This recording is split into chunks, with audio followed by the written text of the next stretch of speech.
The morning sun cast long shadows across the bustling military base as Commander Sarah Mitchell walked briskly toward the main administrative building. At 38 years old, she had earned her position through years of dedication, sacrifice, and unwavering commitment to excellence. Her blonde hair was pulled back in a regulation bun, and her uniform bore the insignia that commanded respect from the most elite fighting forces in the world. Few people knew that beneath her composed exterior lay the mind that strategized some of the military's most classified operations. Sarah had been working late into the night reviewing mission reports when she received an urgent call to attend a meeting at the base headquarters. The matter was sensitive enough that details couldn't be discussed over the phone, which meant she had to make the 20-minute drive across town in her personal vehicle rather than using official transportation. She had chosen to dress in casual civilian clothes to avoid drawing attention, planning to change into her uniform once she arrived at the secure facility. The base was experiencing an unusually busy morning. A large group of new recruits had arrived for processing, and several visiting officials from Washington were conducting inspections. The atmosphere buzzed with activity as Marines, sailors, and support staff hurried about their duties. Sarah noticed the increased security presence as she approached the main gate, showing her identification to the guard who waved her through without a second glance. As she made her way through the crowded lobby, Sarah's mind was focused on the upcoming meeting. Intelligence reports had been coming in about a potential terrorist threat that required immediate attention from her SEAL teams. The responsibility weighed heavily on her shoulders, knowing that the decisions made in the next few hours could affect national security and the lives of the men and women under her command. The elevator was crowded with various military personnel, and Sarah found herself pressed toward the back corner. She noticed a young Marine corporal, probably no more than 22 years old, standing near the front. His name tag read Morrison, and his posture suggested someone still adapting to military life. He kept glancing around nervously, clearly overwhelmed by the formal atmosphere and the presence of so many high-ranking officials. When the elevator stopped at the third floor, several people began to exit. In the shuffling movement of bodies, Corporal Morrison stepped backward, accidentally bumping into Sarah. As he turned to apologize, his elbow caught in her hair tie, loosening her carefully arranged bun. Blonde strands fell across her face, and in his panic to steady himself, Morrison's hand instinctively reached out, inadvertently grasping her hair to maintain his balance. The moment lasted only seconds, but it felt like an eternity. Sarah felt the sharp tug as her hair was pulled, and she turned quickly to see the young Marine's horrified expression. The elevator had gone silent, with all eyes now focused on the unfolding situation. Morrison's face turned crimson as he realized what had happened, his training kicking in as he immediately released his grip and stepped back. "I'm so sorry, ma'am," Morrison stammered, his voice barely above a whisper. The formal apology was automatic, but his eyes showed genuine distress. He had been taught from day one of basic training to show respect to all personnel, especially women, and the realization that he had physically grabbed someone's hair filled him with mortification. Sarah smoothed her hair back, her expression remaining calm despite the awkward situation. She could see the young man's genuine remorse and recognized the accident for what it was. However, before she could respond, the elevator doors opened at her floor, and she simply nodded acknowledgement before stepping out. The brief encounter had left an impression on both of them, though neither realized at that moment how significant this meeting would prove to be. As Sarah walked down the hallway toward the conference room, she could hear Morrison's fellow Marines offering ribbing comments about his clumsiness. The young corporal's embarrassment was evident even through the closing elevator doors. Sarah found herself feeling sympathy for him, remembering her own early days in the military when every mistake felt magnified under the scrutiny of peers and superiors. The conference room was already filled with senior officers when Sarah arrived. Admiral Thompson, the base commander, looked up as she entered, his expression serious. The briefing materials spread across the table indicated the gravity of the situation they were facing. Intelligence photographs, satellite imagery, and classified documents painted a picture of an imminent threat that would require precise planning and flawless execution. "Commander Mitchell," Admiral Thompson began, "we've received credible intelligence about a terrorist cell planning an attack on civilian infrastructure. The window for intervention is narrow, and we need your SEAL teams ready for deployment within 48 hours. The weight of responsibility settled on Sarah's shoulders as she reviewed the mission parameters. Lives hung in the balance, and failure was not an option.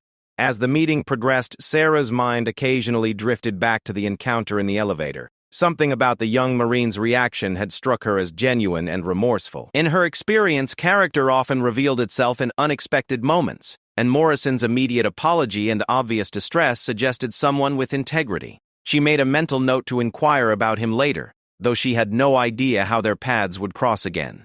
The briefing concluded with assignments distributed and timelines established. Sarah gathered her materials, knowing that the next 2 days would be filled with intense preparation and coordination.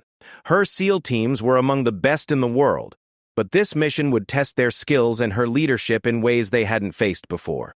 The success of the operation would depend on every detail being perfect, every contingency planned for, and every team member performing at their absolute best. As she left the conference room, Sarah's phone buzzed with messages from her team leaders requesting immediate meetings. The machinery of military planning was already in motion, and she would need to transform intelligence into actionable strategy within hours. The encounter with Morrison faded from her immediate thoughts as the demands of command took precedence, but the young Marine's face remained somewhere in the back of her mind, a reminder that respect and character mattered at every level of military service. 3 days had passed since the elevator incident, and the successful completion of the counterterrorism operation had earned Commander Sarah Mitchell commendations from the highest levels of military leadership. Her SEAL teams had executed the mission flawlessly, neutralizing the threat without casualties, and securing valuable intelligence that prevented a devastating attack on American soil. The debriefing sessions were complete, and Sarah finally had a moment to address some of the administrative matters that had accumulated during the intense operational period. Among the routine paperwork crossing her desk was a disciplinary report that caught her attention. The name Corporal Morrison stood out immediately, bringing back the memory of their brief encounter in the elevator. As she read through the details, Sarah discovered that the young Marine had been written up for what was described as inappropriate physical contact with female personnel in violation of military conduct standards. The report had been filed by a witness who claimed to have seen Morrison grab a woman's hair in an elevator. Sarah felt a surge of frustration as she realized how the innocent accident had been misconstrued and reported through official channels. The formal complaint painted Morrison as someone who had deliberately acted inappropriately, when she knew firsthand that the contact had been purely accidental. The injustice of the situation troubled her deeply, especially knowing that such a report could severely damage a young Marine's career before it had truly begun. The disciplinary hearing was scheduled for the following morning, and according to the paperwork, Morrison faced potential reduction in rank, extra duty, and a formal reprimand that would remain in his permanent record. For someone just starting their military career, such consequences could be devastating and might prevent future promotions or specialized assignments. Sarah realized that she was the unnamed woman referenced in the report, and her testimony could completely change the outcome of the proceeding. That evening, Sarah decided to learn more about Corporal Morrison before the hearing. She accessed his service record and was impressed by what she discovered. Despite being relatively new to the Marine Corps, Morrison had consistently received high marks for conduct, dedication, and leadership potential. His instructors at basic training had noted his integrity and willingness to help fellow recruits. His current commanding officers described him as reliable, respectful, and someone who took his duties seriously. The file revealed that Morrison came from a small town in Ohio where he had been raised by his grandmother after losing both parents in a car accident when he was 12 years old. He had worked part-time jobs throughout high school to help support his elderly guardian, maintaining good grades while contributing to his household. His decision to join the Marines had been motivated by a desire to serve his country and to build a stable future that would allow him to care for his grandmother in her later years.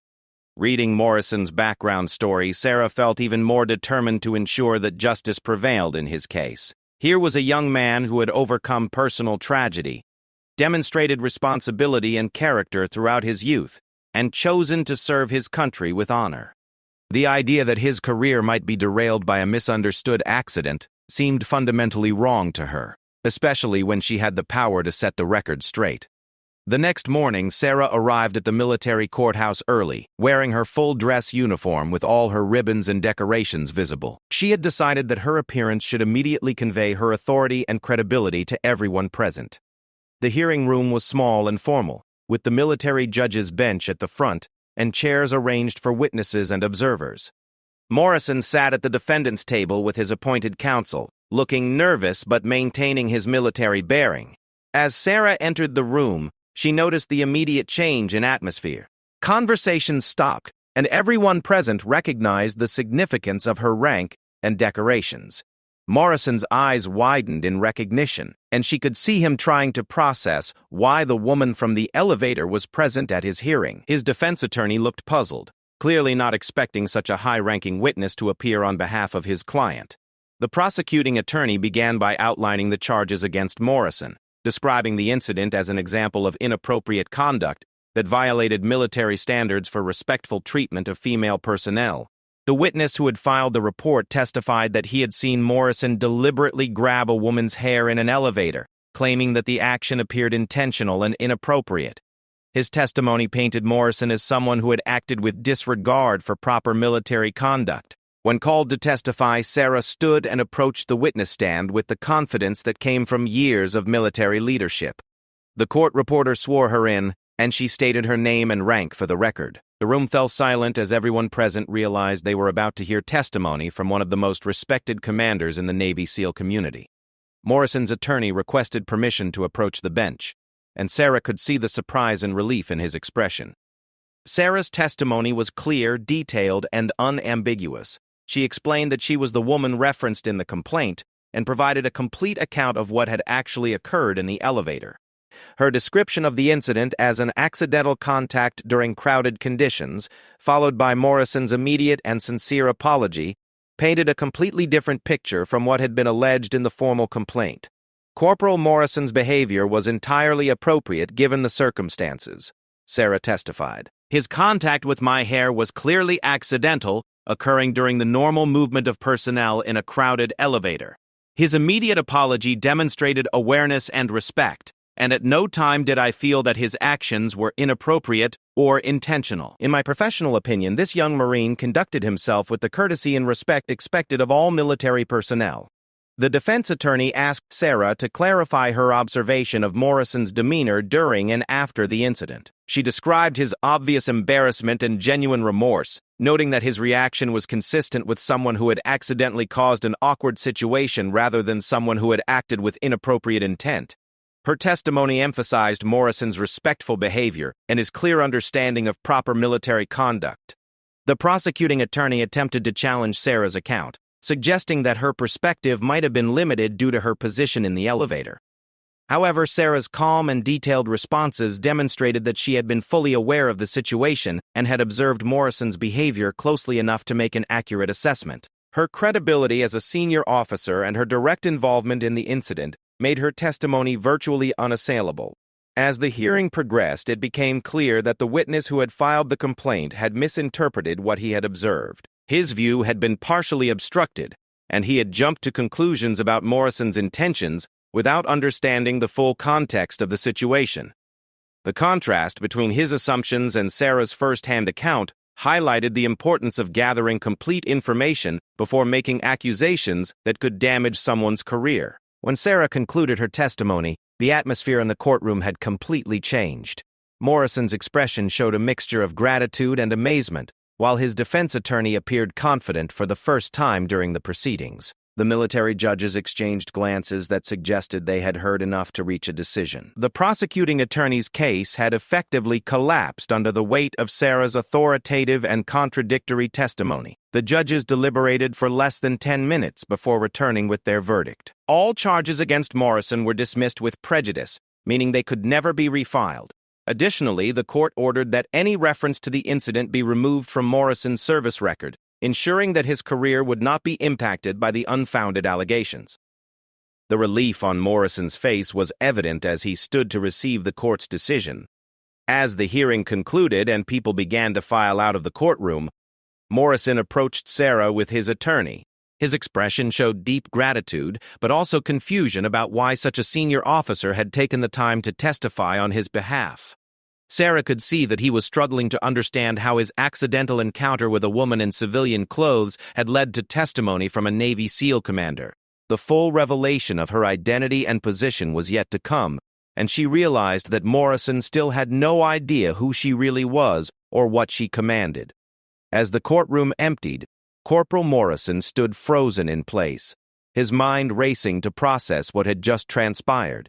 The woman he had accidentally encountered in the elevator had not only appeared as a witness in his defense, but had spoken with an authority that commanded immediate respect from everyone present. Her testimony had single-handedly saved his career, yet he still couldn't fully comprehend why someone of her obvious importance had taken such a personal interest in his case. Sarah noticed Morrison's confusion and approached him with a gentle expression. His defense attorney had stepped aside to gather paperwork, leaving them with a moment of relative privacy in the now quiet courtroom. She could see the questions forming in his eyes, and she realized that he deserved to understand exactly who had come to his aid and why the truth had mattered so much to her. "Corporal Morrison," Sarah began, her voice carrying the same calm authority she had displayed during her testimony. "I believe we should have a proper introduction. I'm Commander Sarah Mitchell, and I wanted to ensure that justice was served in your case." She extended her hand, and Morrison shook it with a mixture of gratitude and bewilderment still evident in his expression.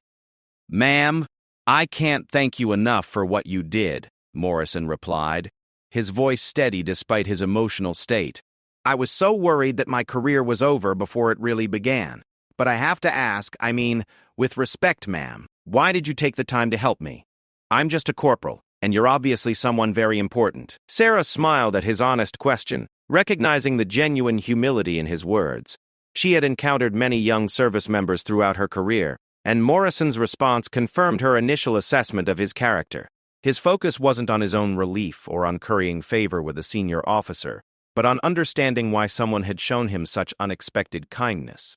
"Character matters at every level of military service, Corporal," Sarah explained. "What I witnessed in that elevator was an accident followed by appropriate conduct and genuine remorse.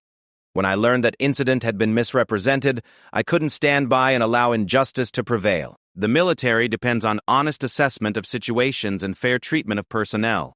Morrison nodded slowly, absorbing her words. He was beginning to understand that his case had represented something larger to this commander, a principle of justice and fairness that transcended rank or position. However, he still didn't fully grasp the magnitude of who had come to his defense or the level of responsibility she carried in her daily duties.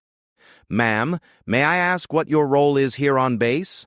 Morrison inquired respectfully. I could tell from the way everyone reacted when you entered the courtroom that you're someone very important, but I'm not familiar with all the different commands and positions." Sarah paused for a moment, considering how to explain her role without overwhelming the young Marine. She realized that Morrison's question provided an opportunity to help him understand not just who she was, but what her testimony had meant in terms of credibility and authority.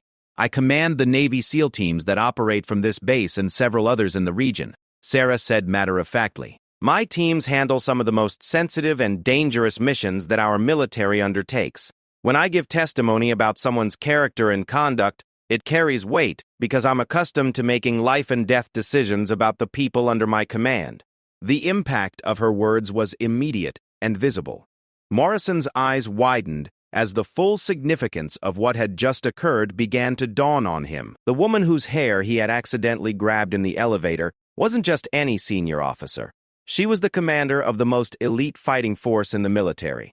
The person who had just saved his career was someone whose daily responsibilities included planning operations that could affect national security. You command the Navy SEALs?" Morrison asked, his voice barely above a whisper. The revelation was clearly overwhelming to him as he processed the implications. "And you took time from commanding Navy SEALs to testify for me?"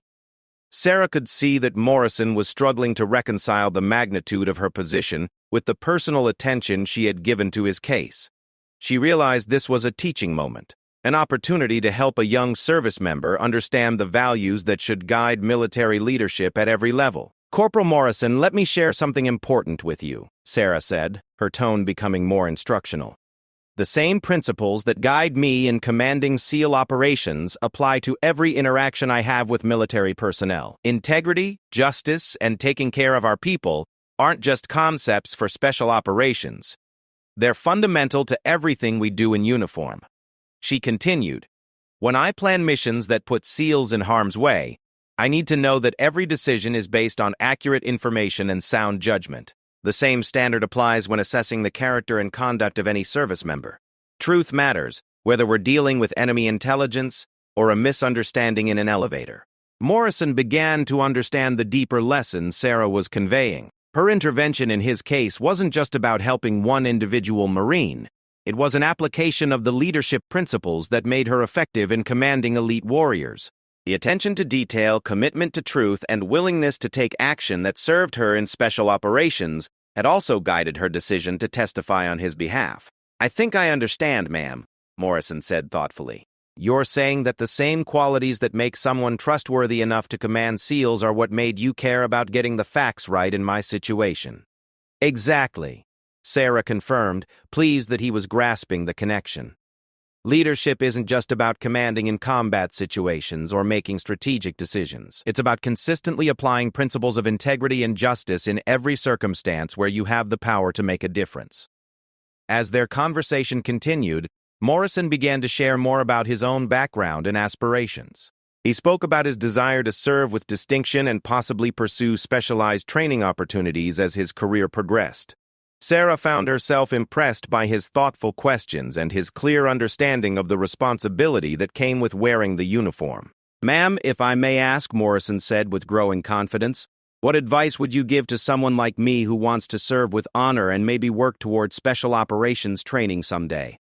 Sarah considered his question carefully, recognizing the sincerity behind it. She had seen many young service members express interest in special operations, but Morrison's question came after demonstrating the character traits that actually mattered in that field. His handling of the disciplinary situation and his response to learning about her role suggested someone with the maturity to benefit from serious guidance. "The foundation for any specialized role in the military is built on the same basics you're already working on," Sarah replied. "Physical fitness, mental toughness, and technical skills are important, but character is what separates good operators from great ones. The fact that you handled this whole situation with dignity and integrity tells me you understand that." She added, "Keep focusing on excellence in your current role. Seek out challenging assignments and never stop learning." Special operations selection isn't just about individual capabilities. It's about proving you can be trusted with the most important missions our country undertakes. Everything you do now is building toward that goal.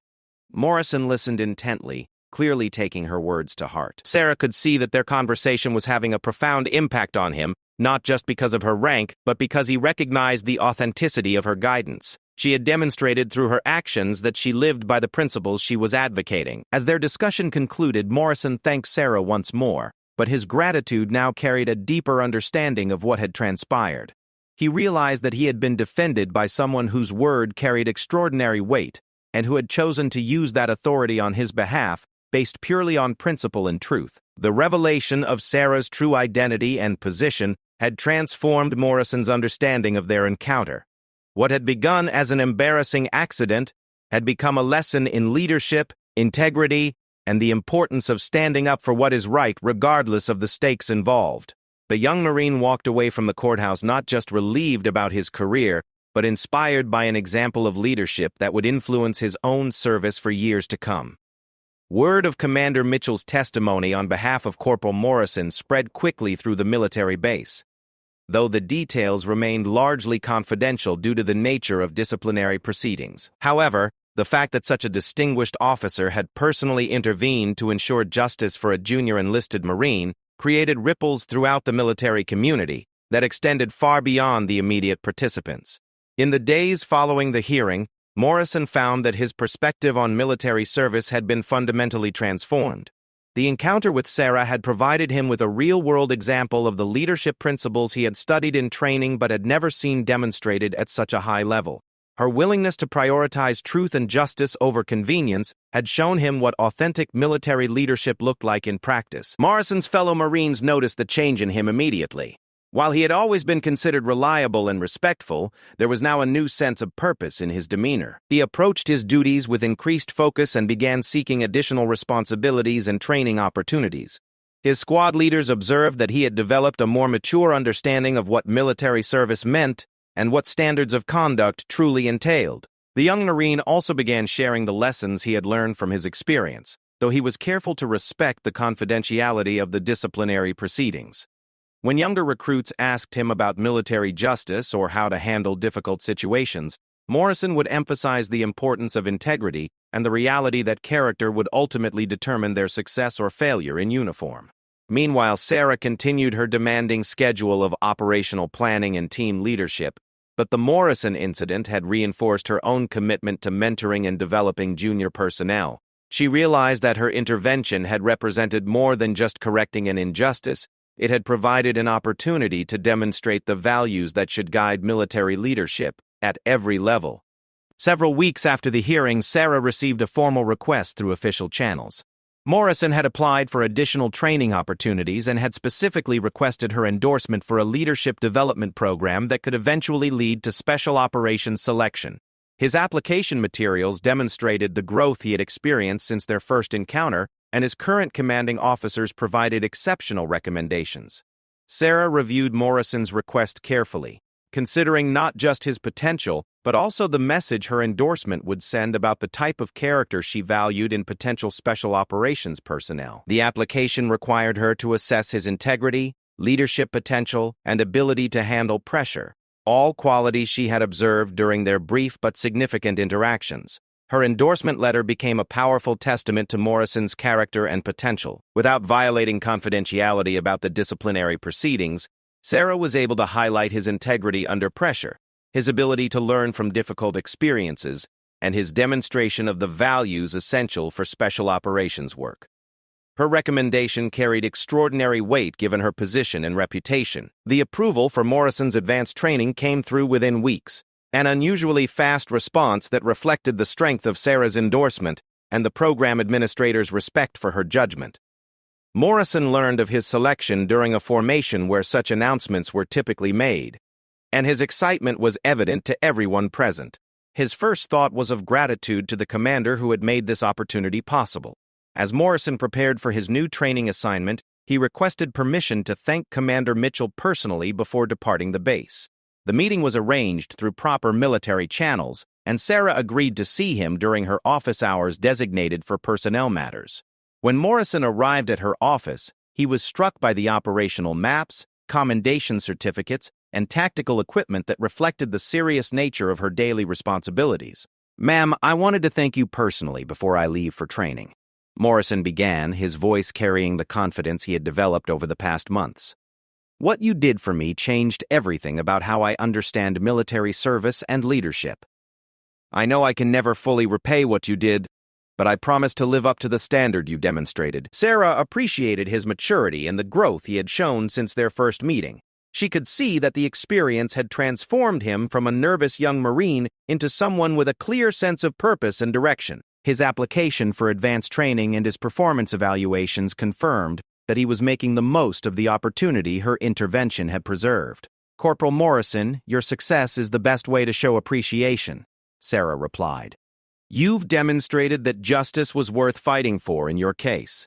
Now you have the opportunity to serve at a higher level and eventually help other service members develop their own potential. That's how the cycle of good leadership continues." Their conversation touched on Morrison's goals for the upcoming training and his long-term aspirations for military service. Sarah offered practical advice about the challenges he would face and the mental preparation required for advanced training programs.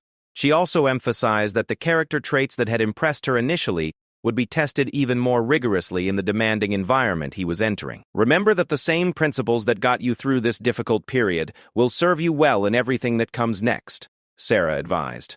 "Integrity, courage, and concern for others aren't just concepts for special situations. They're the foundation for everything we do in uniform. The training will test your physical and mental capabilities, but your character will determine your ultimate success." Morrison left the meeting with renewed determination and a clear understanding of the responsibility that came with the opportunity he had been given. He realized that his success would reflect not only on himself, but also on the commander who had vouched for his potential. This understanding motivated him to approach his training with exceptional dedication and focus. The training program proved to be every bit as challenging as Sarah had indicated, but Morrison's experience with adversity, and his understanding of authentic leadership principles served him well. His instructors noted his maturity and his ability to maintain high standards under pressure. Fellow trainees respected his integrity and his willingness to help others succeed rather than focusing solely on his own advancement. Throughout the training program, Morrison carried with him the lessons learned from his encounter with Commander Mitchell. When faced with ethical dilemmas or leadership challenges, he would ask himself what standard of conduct she would expect and what decision would best serve the principles she had demonstrated. This internal compass guided him through difficult situations and helped him develop his own leadership style. The graduation ceremony for Morrison's training program was attended by senior officers from various commands, and Sarah made time to attend despite her operational responsibilities. Seeing Morrison receive recognition for his achievements provided her with satisfaction that went beyond the professional. She had witnessed his growth from a young Marine facing career-ending allegations to someone ready for increased responsibility and specialized service. After the ceremony, Morrison approached Sarah once more, now wearing the insignia that reflected his successful completion of the program and his readiness for advanced assignments. His bearing showed the confidence that came from proving himself under demanding conditions, while maintaining the humility that had characterized his response to adversity. "Ma'am, I want you to know that I think about the lesson you taught me every day," Morrison said. "Not just about integrity and justice, but about using whatever authority or influence you have to make things better for others. I hope someday I'll have the opportunity to do for someone else what you did for me." Sarah smiled, recognizing that Morrison had absorbed the most important lesson from their experience together. The cycle of mentorship and leadership development that she had participated in would continue through his own service, potentially affecting countless other service members throughout his career. As Morrison departed for his new assignment, both he and Sarah understood that their brief encounters had created something lasting and meaningful. The young Marine had learned that character and integrity could overcome seemingly impossible obstacles, while the seasoned commander had been reminded that taking time to ensure justice for junior personnel was among the most important responsibilities of leadership. The story of their interaction became a quiet legend within certain military circles, not because of the drama of the situation, but because it demonstrated the profound impact that principled leadership could have on individual lives and careers. Morrison's subsequent success and his own development as a leader provided lasting testimony to the power of standing up for what is right, regardless of rank or convenience. Years later, when Morrison faced his own opportunities to mentor junior service members, he would draw upon the example Commander Mitchell had set. The lessons learned from accidentally encountering a Navy SEAL commander in an elevator had shaped not just his career, but his understanding of what military service could and should represent at its finest.